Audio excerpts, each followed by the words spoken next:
तो बेटा ये पूछ रही थी क्या, ये जो डायरेक्ट किए ये पूछ रही थी ये कैसे आया। चलो देखो इसको समझ लो। इसको समझने से पहले हमको एक समझना पड़ेगा, root a into root a equal to क्या होता है बेटा, ए।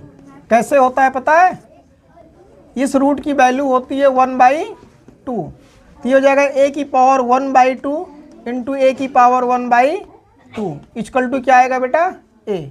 बराबर ही तो सिद्ध करना है ना, या इसको रहने देते यही साइड लेके चलते हैं। बेस सेम है, पावर क्या होगी, जुड़ेगी, एक्सपोनेंट लगेगा, ए की पावर m इंटू ए की पावर n इक्वल टू क्या होता है, ए की पावर m प्लस n।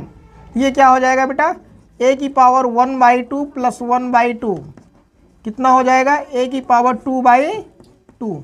2 से 2 कैंसिल्ड आउट, ए की पावर 1, किसी की पावर 1 का मतलब क्या होता है, वही नंबर। तो रूट ए इंटू रूट ए बराबर कितना आ गया, ए आया कि नहीं आया।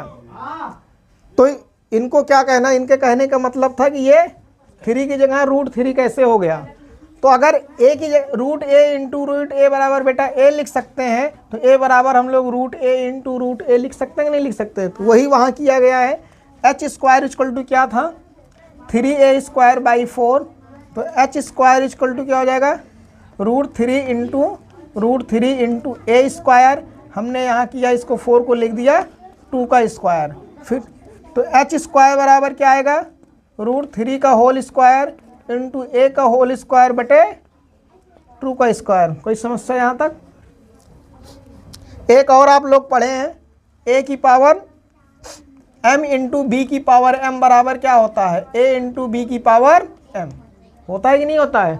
वो यहाँ रूल लगेगा, क्या लगेगा, रूट 3 इंटू ए की होल पावर 2 और पूरे ये 2 की पावर 2।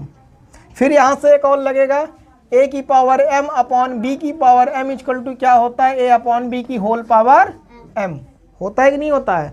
ये हो जाएगा क्या बेटा, रूट 3a अपॉन 2 की होल पावर स्क्वायर। अब वही चीज़ यहाँ एच स्क्वायर बराबर क्या आ गया, एच स्क्वायर बराबर रूट 3a/2 का होल स्क्वायर और क्या हो जाएगा, पावर सेम है, बेस क्या हो जाएगा equal, h equal to root 3a/2। आया समझ में। अब आया कि नहीं आया। चलिए इस पे न्यूमेरिकल लगाते हैं कल, नोट डाउन कर लीजिए।